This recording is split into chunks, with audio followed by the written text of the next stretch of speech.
Tired of the same old at business events? Well, this is not the same as last year. The podcast where we blow up the boring and lead the charge into the attendee-first era of business events. I'm Clare Forestier, a business event MC obsessed with transforming audiences from passive observers into dynamic participants at events.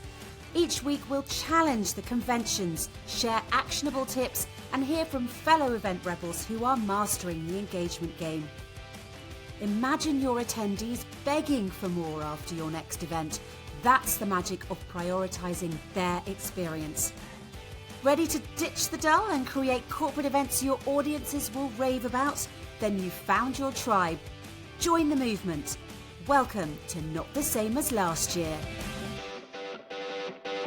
Hello, welcome back to Not the Same as Last Year, the podcast where we ditch the tired event tropes and we put attendees at the heart of everything we do. Today, I want to talk about networking, the awkward mingling session with warm wine or rubbish coffee that just is part of every event, but can be really awkward and difficult for a lot of people. I want to turn those, I'd say, cringe-worthy encounters into something that really is a genuine connection. Now, there's loads of statistics around at the moment telling us that 60, 70, 80, 90% of the reasons that attendees go to events is primarily for networking. The main thing is it's always more than 50%. And the point is, we know that event planners now have to make networking a priority on their agendas, but how can we make it effective and enjoyable for everyone? So recent feedback for an event that I hosted, in fact, last year, that we worked on changing this year, was less plenaries, less panels and less pondering and more chances for us to talk and meet people, please. I couldn't agree more, because overcrowded events with multi-track sessions and minimal downtime actually make networking really tough. We need to shift from this idea of just throwing bodies together in a room to actually creating an environment where attendees feel really comfortable and empowered and equipped to make real connections. Now, when you approach networking yourself with a sense of service, it becomes more genuine and less forced. It's actually what I advise individuals to do when they are networking at events, to go in with the attitude of who's there that I can help. And I think if you, organisers and planners, if you see it as a way that it's going to help your attendees, so it's not just we've got to put this in, it's like how can I really help them feel they've got something out of this event, then you will hopefully start to make your networking sessions a little bit more effective. So before you just start Googling better ways to network, which obviously is a good start, take a really deep look into your audience. Are you bringing together a room full of social butterflies who are going to thrive on any kind of interaction? Or are there going to be a group of introverts who might prefer smaller, more focused discussions? Obviously, there's often a mixture. But what are your attendees' networking goals? What are they actually looking to get from these connections? Is it to learn new skills, build brand awareness, or simply expand their professional circle? If you really understand their preferences, you can then tailor your networking activities to resonate with them. So think about easy icebreaker activities for the introverts, games that will encourage one-on-one conversations or small group discussions. And for the extroverts, you can have more interactive challenges or games that require working together, because there's nothing better than working with a group of people, especially if you maybe could make it competitive with another group nearby. That's a really good way to spark connections and make people make friends easily. So let's get down to business. I think these are some really useful ways you can transform the networking experience from cringe to great. So first of all, the name tag. These tiny little unreadable name tags, the font is so small, the biggest thing tends to be often the name of the sponsor, not the actual person who's wearing the tag. So for a start, make the names really big so we're not just staring at people's chests weirdly. And then, maybe you could think about adding something to the tag that is a conversation starter. I don't know, your favorite business book, your hidden talent, something like that. That gets people to find an easy way to talk, because you just look at the person and you say, oh, hello, Jane. Oh, you've got to tell me now, what is your hidden talent? And it's just an easy, less embarrassing way to start the conversation. Another way is sitting people in a row of chairs. I feel that sometimes these endless rows can be sort of saying, don't talk to me. People sit down and then they leave a space, don't they, as much as possible. And the only time someone sits really close next to you is when it's really busy. So I think it's about mixing things up so that you can encourage that interaction. Different table sizes would help as well, because different shapes, people think, oh, I go to that square one or that round one, wherever they're drawn to. You could then even have people conversing about why they did that. And if you consider assigning the seating with really diverse groups so that people are going to get a chance to meet new people and avoid that sort of awkward, I'm only sitting with people I know, and if I don't know anyone, then I'm kind of sitting on my own feeling. Now, you might remember in a previous episode, I talked about ninja networking, which is something I just think is brilliant when it happens at events. It's just really clever. It is literally getting people into groups to solve an issue that you could do maybe at the end of a session or partway through a session. And it actually means that within about 10 minutes, they've met 6 or 7 new people and started a conversation and had a natural interaction and collaboration with these people. And quite often it's good, do it just before lunch, because if people don't know anyone when they arrive in the morning, they will then have some people to sit with, 7 new friends, say, and go off to lunch. And they don't actually realize that what they've been doing is networking by stealth. And it's such a quick, effective way to break the ice and create connections. And actually, I think you could pretty much put it into every kind of session. Now, also, of course, tech can really solve things and help things for you here with networking. You know about the event apps and the platforms and the tools that will allow attendees to create profiles and search for others with similar interests and even schedule meetings before the event.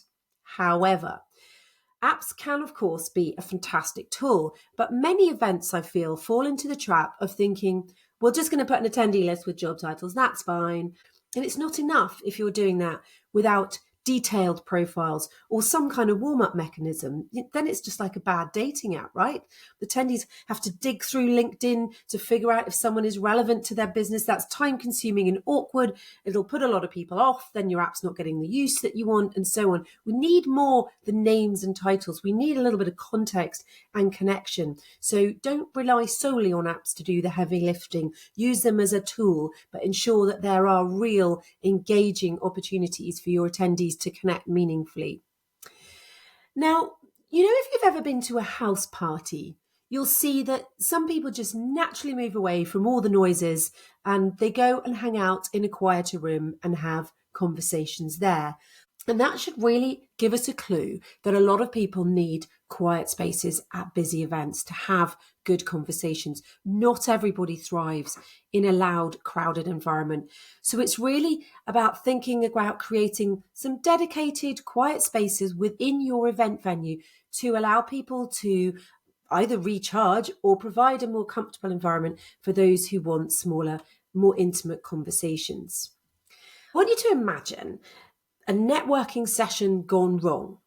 So think about a cavernous room with terrible acoustics, just so many attendees, no one making introductions, no icebreakers, no guidance to actually connect. For me, it's the worst kind of place. You've got a lot of people standing around feeling uncomfortable. You've got the extroverts jumping in, but ultimately it's a missed opportunity for people to connect. And that's the opposite of what I strive for, what I'm talking about here. What really makes networking truly valuable for people is when there's a little bit of structure and guidance. So there are prompts, there are activities, there are icebreakers to get conversations flowing. You aren't leaving people to just fend for themselves, because that way only a few are going to rise from the top.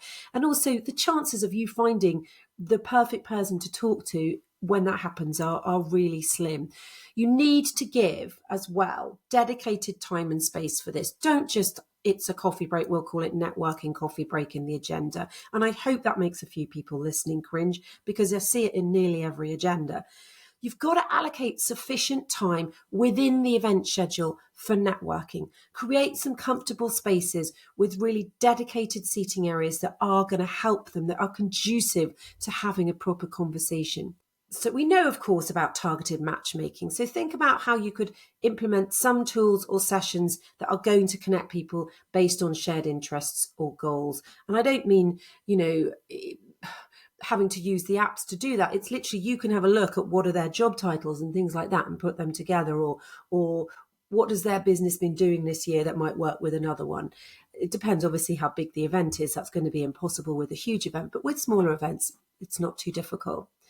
And I think as well, there is a way to think about nurturing these connections for people after the event. So you could offer a resource or a platform to just help them build those relationships beyond the event, maybe a post-event directory or access to a discussion forum, or just invitations to connect on social media groups.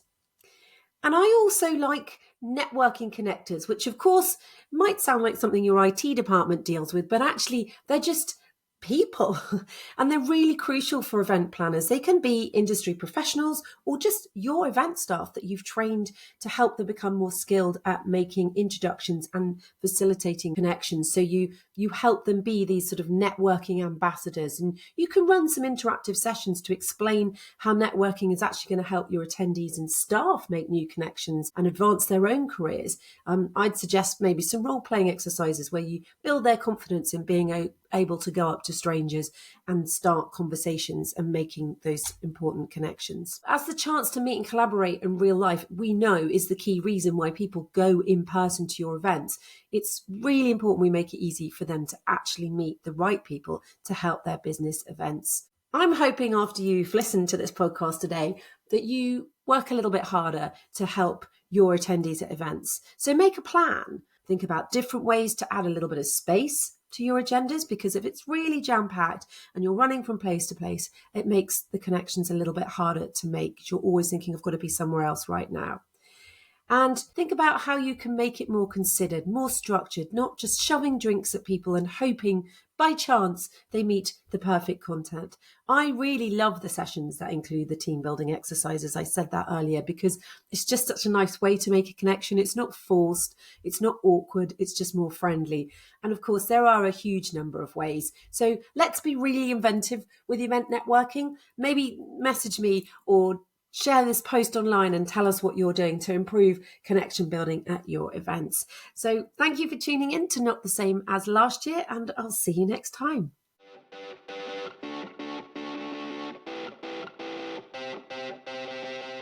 And there you have it.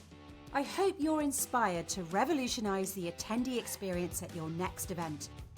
Ready to dive deeper? Download your free guide, 5 ways to elevate your attendee experience without breaking the bank. The link is in the show notes. Subscribe to Not the Same as Last Year podcast, connect with me, Clare Forestier, on LinkedIn, or visit my YouTube channel for even more tips and insights to make your events a hit with your attendees. Don't forget to leave a review wherever you get your podcasts. Your feedback is going to fuel my mission. Stay tuned next week for another episode packed with inspiring ideas and practical strategies to put your attendee first.